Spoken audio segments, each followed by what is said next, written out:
Hello વિદ્યાર્થી મિત્રો, હું ગૌરવ ભટ્ટ, આપનો ઇંગ્લિશનો ટીચર. છેલ્લા 3 વર્ષથી છે હું લક્ષ ગ્રુપ ટ્યુશનમાં ઇંગ્લિશ વિષય ભણાવું છું. અને ઘણા બધા વિદ્યાર્થીઓ છે એ ઇંગ્લિશ વિષય છે મારી પાસે ટ્યુશનમાંથી ભણી ગયા છે. 10મા ધોરણમાં હું ઇંગ્લિશ વિષય ભણાવું છું. અને આ લોકડાઉનને કારણે આપણે ઇંગ્લિશની શરૂઆત છે એ થઈ નહોતી, પણ સાહેબનો આગ્રહ હતો કે હવે આપણે ધીરે ધીરે છે એ ઇંગ્લિશ વિષયની શરૂઆત છે એ કરી દઈએ. તો આપણે છે એ ઇંગ્લિશ વિષયની છે આજનો એક 25 મિનિટનો કે 30 મિનિટનો ઇંગ્લિશનો લેક્ચર અહીંયા આજે ભણવાના છે. અને ધીરે ધીરે છે પહેલાં લેસન ભણતા જશું ને ત્યાં સુધીમાં મને લાગે છે, અંદાજો છે કે આપણી સ્કૂલ શરૂ થઈ જશે તો, અને ટ્યુશન પણ શરૂ થઈ જશે. તો આપણે ઇંગ્લિશ વિષયની શરૂઆત કરીએ એ પહેલાં ઇંગ્લિશમાં વ્યાકરણ, લેખન અને ટેક્સ્ચ્યુઅલ ક્વેશ્ચન હોય છે. અને પેપર સ્ટાઇલ એવી સહેલી હોય છે કે તમે જો પેપર સ્ટાઇલ પ્રમાણે તૈયારી કરો, પેપર સ્ટાઇલ પ્રમાણે મહેનત કરો અને પેપર સ્ટાઇલ પ્રમાણે જ તે છે કામ કરશો તો તમે પહેલું તો જે નબળા છે એ પાસ વ્યવસ્થિત રીતના અને આમ કહેવાય ને કે ઓછી મહેનતે પાસ થઈ જશે, પેપર સ્ટાઇલ પ્રમાણે કામ કરશો તો. બરાબર છે. બીજું કે જેને સારા માર્ક લાવવા છે એ પણ પેપર સ્ટાઇલ પ્રમાણે તૈયારી કરશે, પેપર સ્ટાઇલ પ્રમાણે મહેનત કરશે તો એ લોકોને પણ કોઈ પછી પ્રોબ્લેમ નહીં થાય, એ પણ સારા માર્ક લાવી શકશે. બરાબર. તો એવા પણ છે વિદ્યાર્થીઓ નિરાશ ન થાય કે ભાઈ મારે માર્ક આવશે કે નહીં આવે ઇંગ્લિશમાં. બરાબર. એમાં એ પણ છે એ કોઈ અઘરી વાત છે નહીં, એ પેપર સ્ટાઇલ મુજબ તૈયારી કરશો તો પણ તમારે છે એ તમારું કામ ઇઝી બની જશે. પછી આપણે છે ઘણા બધા વિદ્યાર્થીઓ કહે છે કે ઇંગ્લિશની શરૂઆત ક્યાંથી કરવી. એક તો ટેક્સ્ટ બુક તો કરવાની હોય જ છે. બરાબર. ટેક્સ્ટ બુક નહીં કરવી એવું કોઈ છે એ કોઈ પ્રશ્ન જ નથી, ટેક્સ્ટ બુક કરવી જ પડે છે. બરાબર છે. પણ સાથે સાથે ટેક્સ્ટ બુક સિવાય છે એ ટેક્સ્ટ બુક સિવાય વ્યાકરણ ક્યાંથી શરૂઆત કરવી, તો વ્યાકરણની શરૂઆત છે ને કાળથી કરવાની આવે. કાળ એટલે કે ટેન્સીસ એટલે કાળ. બરાબર છે. એ કાળ ક્યાંથી શરૂઆત થાય છે તો કે સાદા વર્તમાન કાળથી માંડીને પૂર્ણ ભવિષ્યકાળ સુધી છે તમારે કાળ કરવાના હોય છે. બરાબર છે. પછી થોડાક મોડેલ ઓક્ઝિલરી આવે છે. મોડેલ ઓક્ઝિલરી એટલે શું તો કે કેન આવે, કુડ આવે, બરાબર છે, વિલ આવે, પછી વુડ આવે, બરાબર, મે આવે, માઇટ આવે. આટલું પહેલાં કરવાનું હોય. સાદા વર્તમાન કાળથી માંડી પૂર્ણ ભવિષ્યકાળ સુધીના કાળ કરવાના હોય છે. પછી મોડેલ ઓક્ઝિલરી એટલે કે can, could, will, would, may, might, shall, should, આ બધા મોડેલ ઓક્ઝિલરી છે. મોડેલ ઓક્ઝિલરી કરવાના આવે. એમ ધીરે ધીરે કરતા છે આટલું બેઝિક કરી નાખો ને પછી કાળ ઉપરથી જ તે તમને છે એક્ટિવ પેસિવ રચના આવડશે. કાળ ઉપરથી જ તે છે એક્ટિવ પેસિવ રચના આવડશે. કાળ ઉપરથી જ તે છે એ રિપોર્ટેડ સ્પીચ આવડશે. બરોબર છે. અને કાળ ઉપરથી જ તે છે વર્બ ફોર્મ આવડશે. કાળ ઉપરથી જ તે છે ડુ એઝ ડાયરેક્ટેડ આવડશે. કાળ ઉપરથી જ તે ટેક્સ્ટ બુકના આન્સર લખવાની ખબર પડશે. બરોબર છે. આ એક જરૂરી છે. મૂળ તો વ્યાકરણ માટે આ વસ્તુ જરૂરી છે. શું જરૂરી છે તો કે કાળ ઉપરથી શું આવડે તમને? એક તો પેસિવ રચના આવડે, એક્ટિવ પેસિવ રચના. બીજું શું આવડે? રિપોર્ટેડ સ્પીચ આવડે. બરોબર છે. પછી ત્રીજું શું આવડે તો ડુ એઝ ડાયરેક્ટેડ આવડે. બરોબર. ચોથું શું આવડે તો કે વર્બ ફોર્મ આવડે. બરોબર. આટલું તો છે તમને કાળ ઉપરથી આવડી જશે. બધા એમ કે ટેક્સ્ટ બુક શીખવી હોય તો શું કરવાનું? તો વોકેબ્યુલરી કરવાની. વોકેબ્યુલરી એટલે શું થાય તો કે શબ્દ ભંડોળ થાય. શું થશે તો કે શબ્દ ભંડોળ થશે વોકેબ્યુલરી એટલે. તો વોકેબ્યુલરી કરવાની થશે. બરોબર છે. આટલું કરશો ને એટલે તમને થોડોક કોન્ફિડન્સ આવી જશે કે તમારે શરૂઆત ક્યાંથી કરવી, શું કરવું, કેવી રીતના કરવું. બરોબર છે. અને એ ધીરે ધીરે કરતા છે એ તમે તમારું કામ બહુ વ્યવસ્થિત રીતના અને તમે તમારી પૂરી મહેનતથી કામ કરી શકશો. બરાબર. એટલે કાંઈ મૂંઝાયા વગર છે તમે ટેક્સ્ટ બુકની શરૂઆત કરો તો कोईपण पाठ दाखला तरीके पहलो पाठ करो छो एना पहला जरूरी एवा वोकेब्युलरी करी नाखवाना। वोकेब्युलरी एटले के शब्द भंडोळ करी नाखवाना। बरोबर छे। शब्द भंडोळ केम आपणे गुजरातीमां करीए त्यारे टिप्पण करी नाखीए छीए, शब्दार्थ करी नाखीए छीए, ए रीतना इंग्लिशमां पाठनी शरूआत करो ए पहेला छे तमारे वोकेब्युलरी करी नाखवानी। अने व्याकरणनी शरूआत करो ए पहेला एना टेन्स शीखी लेवाना। टेन्स एटले के काळ शीखी लेवाना। बरोबर छे। अने लेखનમાં તો આ ટેન્સ અને વોકેબ્યુલરી બેયનું મિક્સિંગ કરીને તમને લેખન આવડી જશે। એમાં એસે લખવાના હોય, બરોબર છે, લેટર લખવાનું હોય, બરોબર, પછી રિપોર્ટ લખવાનું હોય।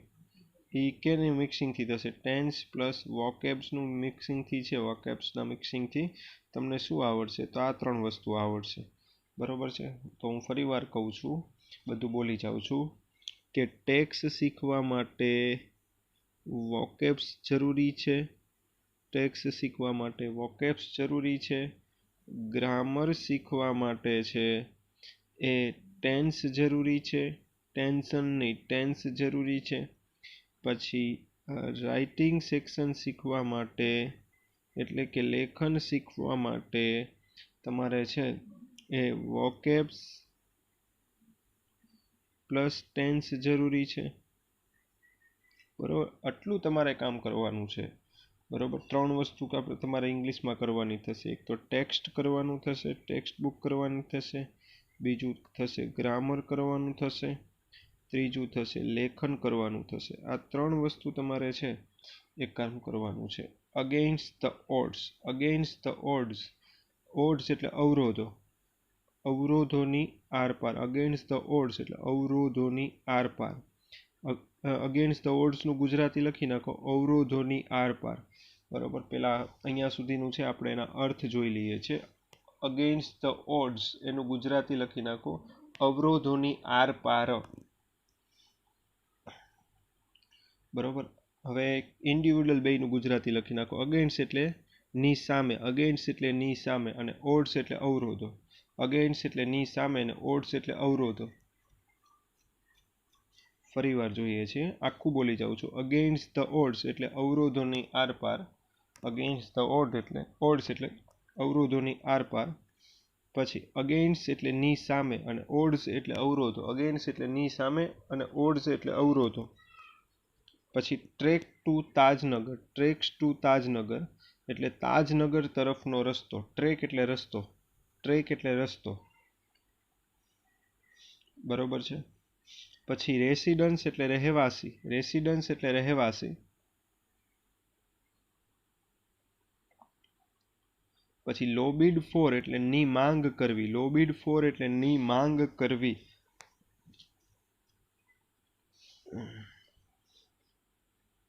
पछी डिमांड एटले मांग। डिमांड एटले मांग। डिमांड एटले मांग। डिसाइड एटले नक्की करवू। डिसाइड एटले नक्की करवू। पछी विलेजर एटले ग्रामवासी, ग्रामजन। विलेजर एटले ग्रामवासी के ग्रामजन।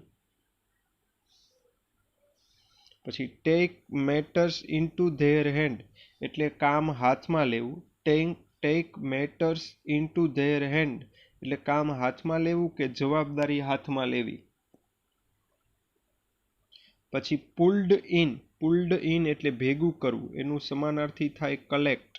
पुल्ड इन एटले भेगू करवू, एनु समानार्थी थाय कलेक्ट। पछी बिल्ड। बिल्ट, पेला बिल्ड नु एनु पहेलुं रूप लखी नाखू BUILD। बिल्ड एटले बांधवू, पहेलुं रूप। BUILT बांध्यू, बीजू रूप। अने BUILT बिल्ट एटले त्रीजू रूप। बरोबर है। आ त्रे त्रण रूप थी गया। अहींया समझाव्युं ने एटलुं फरीवार बोलूं छूं। अगेन्स्ट ध ऑड्स एटले अवरोधोनी आरपार आखानुं गुजराती छे। अगेन्स्ट ध ऑड्स एटले अवरोधोनी आरपार आखानुं गुजराती छे। बरोबर। अगेन्स्ट एटले नी सामे। अगेन्स्ट एटले नी सामे अने ऑड्स एटले अवरोधो। अगेन्स्ट एटले नी सामे अने ऑड्स एटले अवरोधो। पछी ट्रेक एटले रस्तो। ट्रेक एटले रस्तो। पछी रेसिडेंट एटले रहेवासी। रेसिडेंट एटले रहेवासी। पछी लोबीड फॉर एटले नी मांग करवी। लोबीड फॉर एटले नी मांग करवी। પછી ડિમાન્ડ એટલે માંગ, ડિમાન્ડ એટલે માંગ. પછી વિલેજર એટલે ગ્રામવાસી, વિલેજર એટલે ગ્રામવાસી. પછી ડિસાઇડ એટલે નક્કી કરવું, ડિસાઇડ એટલે નક્કી કરવું. પછી take matters into their hand એટલે જવાબદારી હાથમાં લેવી, take matter into their hand એટલે જવાબદારી હાથમાં લેવી. પછી પુલ્ડ ઇન એટલે ભેગું કરવું, પુલ્ડ ઇન એટલે ભેગું કરવું. બિલ્ડ પહેલું રૂપ, બિલ્ડ એટલે બાંધવું, બિલ્ટ બીજું રૂપ અને બિલ્ટ ત્રીજું રૂપ. પછી એની પછીના પેરેગ્રાફમાં લિવિંગ ઇન એટલે માં રહેવું, લિવિંગ ઇન એટલે માં રહેવું, માં રહેવું. પછી ફાર્મર એટલે ખેડૂત, ફાર્મર એટલે ખેડૂત. પછી બર્નિંગ ડિઝાયર, બર્નિંગ એટલે તીવ્ર, ડિઝાયર એટલે ઈચ્છા, બર્નિંગ એટલે તીવ્ર, ડિઝાયર એટલે ઈચ્છા. બર્નિંગ ડિઝાયર એટલે તીવ્ર ઈચ્છા, બર્નિંગ ડિઝાયર એટલે તીવ્ર ઈચ્છા. કન્ટ્રીબ્યુટ એટલે ફાળો આપવો, કન્ટ્રીબ્યુટ એટલે ફાળો આપવો. એકોર્ડિંગ ટુ એટલે ને મુજબ કે ને મત મુજબ, એકોર્ડિંગ ટુ એટલે ને મુજબ કે ના મત મુજબ. પછી કેપેસિટી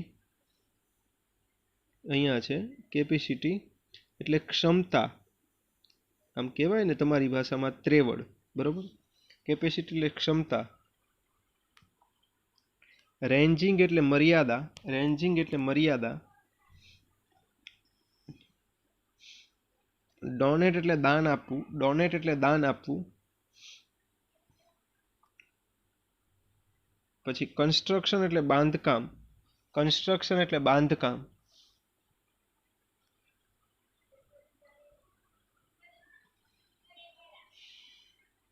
ફરી વાર આ પેરેગ્રાફ, લિવિંગ ઇન એટલે માં રહેવું, લિવિંગ ઇન એટલે માં રહેવું. ફાર્મર એટલે ખેડૂત.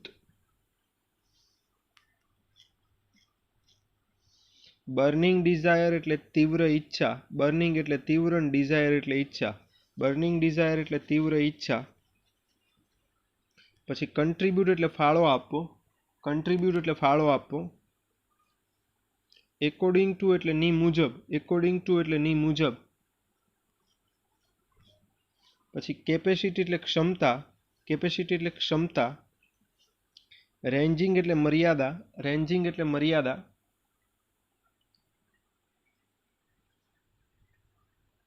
પછી ડોનેટ એટલે દાન આપવું, ડોનેટ એટલે દાન આપવું. પછી કન્સ્ટ્રક્શન એટલે બાંધકામ, કન્સ્ટ્રક્શન એટલે બાંધકામ.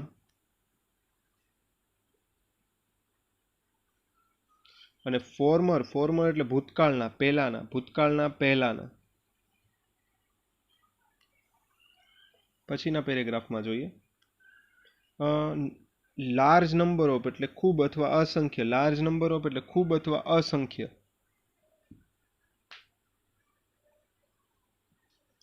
પછી નીડ ટુ એટલે જરૂર હોવી, નીડ ટુ એટલે જરૂર હોવી.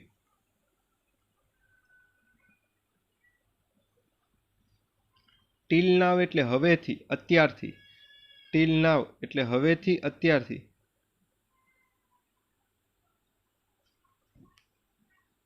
હવેથી અત્યારથી નહીં, અત્યાર સુધી. હવેથી, હવેથી નહીં, પણ ટીલ નાવ એટલે અત્યાર સુધી એટલું લખી નાખજો, અત્યાર સુધી. પછી બોથ એટલે બંને, બોથ એટલે બંને.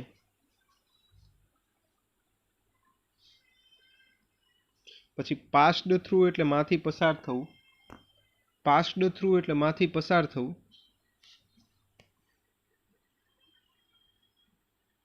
પછી એક લીટી મૂકીને છે હેપન એટલે થવું, બનવું, હેપન એટલે થવું, બનવું. પછી રેઇઝડ ડિમાન્ડ, રેઇઝડ ડિમાન્ડ એટલે માંગ કરવી અથવા માંગ ઊભી કરવી, માંગ કરવી અથવા માંગ ઊભી કરવી. પછી કન્ટિન્યુઅસલી એટલે સતત, એકધારી, કન્ટિન્યુઅસલી એટલે સતત એકધારું.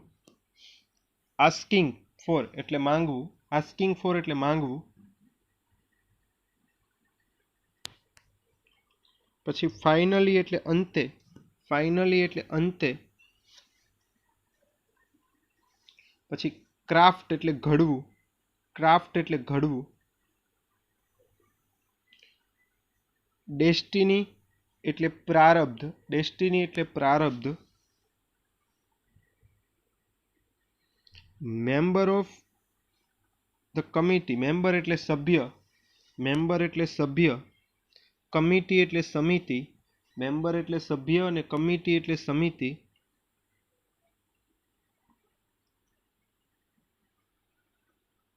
આ પેરેગ્રાફ ફરીવાર એક વખત ઝડપથી જોઈ લઈએ, બાકી રહી ગયું હોય તો. નંબર, લાર્જ નંબર ઓફ એટલે ખૂબ અસંખ્ય. લાર્જ નંબર ઓફ એટલે ખૂબ અસંખ્ય. નીડ એટલે જરૂર હોવી. નીડ એટલે જરૂર હોવી. ટીલ નાવ એટલે અત્યાર સુધી. ટીલ નાવ એટલે અત્યાર સુધી. પછી બોથ એટલે બંને. બોથ એટલે બંને, એક લીટી મૂકીને છે. પાસ્ડ થ્રુ એટલે માંથી પસાર થવું. પાસ્ડ થ્રુ એટલે માંથી પસાર થવું. પછી રેઇઝડ ડિમાન્ડ એટલે માંગ ઊભી કરવી. રેઇઝડ ડિમાન્ડ એટલે માંગ ઊભી કરવી. કન્ટિન્યુઅસલી એટલે સતત. કન્ટિન્યુઅસલી એટલે સતત. આસ્કિંગ ફોર એટલે માંગવું. આસ્કિંગ ફોર એટલે માંગવું. ક્રાફ્ટ એટલે ઘડવું. ક્રાફ્ટ એટલે ઘડવું. ફાઇનલી એટલે અંતે. ડેસ્ટિની એટલે પ્રારબ્ધ, નસીબ. મેમ્બર એટલે સભ્ય અને કમિટી એટલે સમિતિ. પછી એઝ અ રિઝલ્ટ એટલે પરિણામ સ્વરૂપ. એઝ અ રિઝલ્ટ એટલે પરિણામ સ્વરૂપ. પછી પાસ્ટ એટલે પસાર કરવું. પાસ્ટ એટલે પસાર કરવું. રિઝોલ્યુશન એટલે પ્રસ્તાવ. રિઝોલ્યુશન એટલે પ્રસ્તાવ.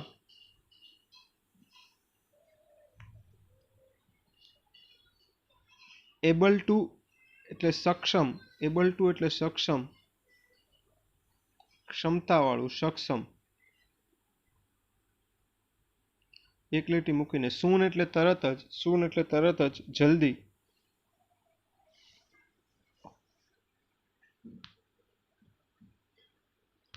ફોર્મ એટલે ઘડાવવું, રચવું. ઘડાવવું, રચવું. પછી કલેક્ટ એટલે ભેગું કરવું. કલેક્ટ એટલે ભેગું કરવું. પછી બીજી લીટીમાં છે એફર્ટ એટલે પ્રયત્ન. એફર્ટ એટલે પ્રયત્ન. કન્ટ્રી એટલે દેશ. એફર્ટ એટલે પ્રયત્ન. કન્ટ્રી એટલે દેશ. સ્પેન્ડ. Spend, SPEND. સ્પેન્ડ એટલે ખર્ચવું. સ્પેન્ડ એટલે ખર્ચવું. પછી સ્પેન્ટ એટલે એનું બીજું રૂપ છે સ્પેન્ટ, ખર્ચ્યું. સ્પેન્ટ એનું ત્રીજું રૂપ છે સ્પેન્ડ, સ્પેન્ટ, સ્પેન્ટ. ખર્ચવું, ખર્ચ્યું, ખર્ચેલું. બરોબર. હવે આમાં એવું છે, આપણે આ જે ભણવા જઈ રહ્યા છીએ tracks to Tajnagar against the ઓડ્સના 3 કિસ્સા આપેલા છે. એમાંનો પહેલો કિસ્સો છે કે જે અવરોધ પોતે પાર કરેલા હતા અને અવરોધ પાર કર્યા પછી એમાં પછી સફળતા મળી બધાના સહકારથી. એનો આ પહેલો કિસ્સો છે. પછી સીતાપુર સ્લાઇડ એનો બીજો કિસ્સો છે અને એક લાઇબ્રેરીનો છે એ ત્રીજો કિસ્સો છે. એટલે આ પાઠના ટાઇટલ નીચે આપણે 3 કિસ્સા છે એ ભણવાના છે. પહેલો છે ટ્રેક્સ ટુ તાજનગર, એના અર્થ છે એ મેં તમને લખી આપ્યા છે. હવે છે એનો એકાદ બે પેરેગ્રાફ ભણીએ, બરોબર. પછી આ ભાગમાં એની પછીના લેક્ચરમાં છે એ આપણે બીજા છે એ આપણે પાછા પેરેગ્રાફ ભણતા જશું, બરોબર. કે એક તાજનગર નામની જગ્યા હોય છે, ત્યાં છે એ કોઈ ટ્રેનની કે એની સુવિધા હોતી નથી ને ટ્રેન પકડવા માટે અમુક કિલોમીટર દૂર છે ગામના લોકોને જવું પડે અને ગામના લોકોને એ મહેનત છે એ થોડીક વધારે લાગે છે કારણ કે એ ટ્રેન છે એના ગામમાંથી પસાર થાય છે પણ ત્યાં ઊભી રહેતી નથી. એટલે ગામના લોકોએ ઘણી વખત છે રેલવે તંત્રને રજૂઆત કરી પણ રેલવે તંત્ર એ છે એ કાંઈ માન્યું નહીં. એટલે ગામના લોકોએ નક્કી કર્યું કે આપણે છે ગામમાં રેલવે સ્ટેશન બાંધશું આપણા પૈસે.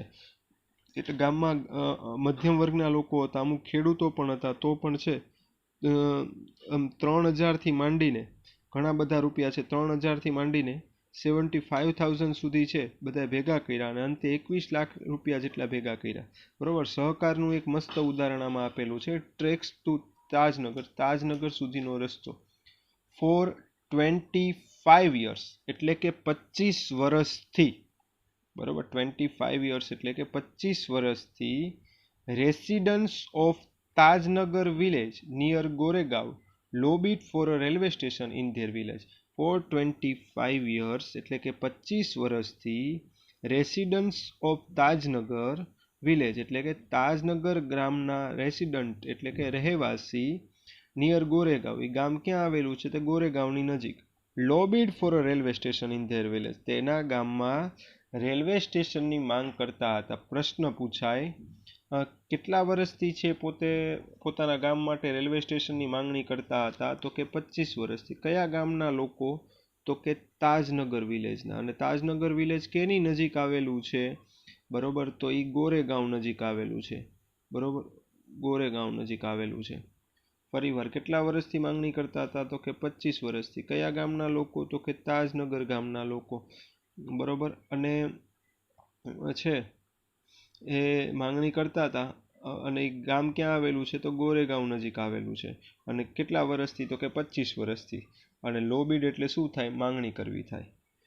Van their demand was not met, જ્યારે તેની માંગણી છે સંતોષાઈ નહીં. The villager decide to take matter into their own hands, જ્યારે તેની 25 વર્ષથી માંગણી કરી તો પણ એની માંગણી સંતોષાઈ નહીં, તેથી ગ્રામવાસીઓએ છે બધી જવાબદારી, બધું કામ પોતાના હાથમાં લીધું. બરોબર છે. કેટલા વર્ષથી માંગણી કરતા હતા? 25 વર્ષ. હવે પછી અપમાન જેવું લાગ્યું, ન આપ્યું તો. બરોબર. એટલે ગામના લોકોએ જવાબદારી પોતે જ માથે લીધી. They pulled in 21 lakh rupees, તેઓએ છે પુલ્ડ એટલે ભેગા કર્યા, પુલ્ડ એટલે ભેગા કર્યા, કલેક્ટ કર્યા, કલેક્ટ એનો સમાનાર્થી કલેક્ટ. કેટલા ભેગા કર્યા? તો કે 21 લાખ રૂપિયા ભેગા કર્યા. And built a railway station on there on, અને પોતાનું તે છે એમને રેલવે સ્ટેશન બાંધ્યું. હું કહી દઉં, 25 વર્ષથી માંગણી કરતા હતા તાજનગરના લોકો, એ ડિમાન્ડ સંતોષાઈ નહીં એટલે 21 લાખ રૂપિયા એ લોકોએ ભેગા કર્યા. બરોબર. અને પોતે રેલવે સ્ટેશન બાંધ્યું. આ ટૂંકમાં આટલા ભાગનો પરિચય આપી દીધો એ લોકોએ. હવે બીજો પેરેગ્રાફ જોઈએ છીએ. Most of 3,000 people living in the village are farmer. કેટલા લોકો, ગામના કેટલા લોકો છે એ ખેડૂત હતા? તો કે 3,000 કરતાં વધારે, 3,000 જેટલા અથવા 3,000 કરતાં વધારે છે એ લોકો શું હતા? તો કે ખેડૂત હતા. Most of 3,000 people living in the village are farmer. 3,000 જેટલા ગામના લોકો છે એ ખેડૂત હતા, એટલે એની સ્થિતિ બહુ સારી ન હોય. બટ સચ વોઝ ધ બર્નિંગ ડિઝાયર, પણ એમની તીવ્ર ઝંખના હતી to have a station in their village, કે તેના ગામમાં છે એક સ્ટેશન હોય, એક છે રેલવે સ્ટેશન હોય.